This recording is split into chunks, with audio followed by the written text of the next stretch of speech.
Hey learners, how's it going? So in this video, we're working on 6.1D, solving equations with variables on both sides. That's the theme of 6.1D is there's variables on each side.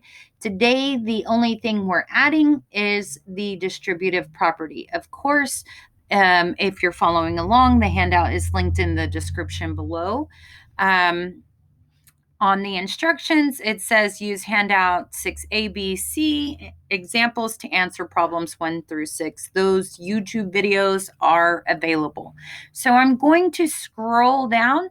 We can see that number 7 is worked out for us. I want you to go back and see if you can work that after I work out number 8 to see if we can get a matching example. Okay, so the distributive property, we're revisiting that to distribute. That means when there's parentheses, the number on the outside gets multiplied to all of the terms inside. So -6 times 2 is -12. -6 times 7 is -42. This has an n, so the 42 gets an n, is equal to 38 plus 8n. Okay, now this goes back to the rest of the videos and the lessons from 6.1 where, whoops, this is a constant. So let me go ahead and try and make that a circle. A variable, I like to put my variables in squares. Constant, circle, variable. Variable means it has a letter. So now we have got to kind of sort these out and separate them.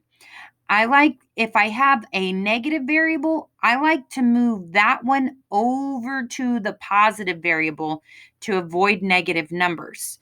So I'm going to add 42n and add 42n. Notice I kept my n with it. That's how you can tell the difference between the squares and the circles.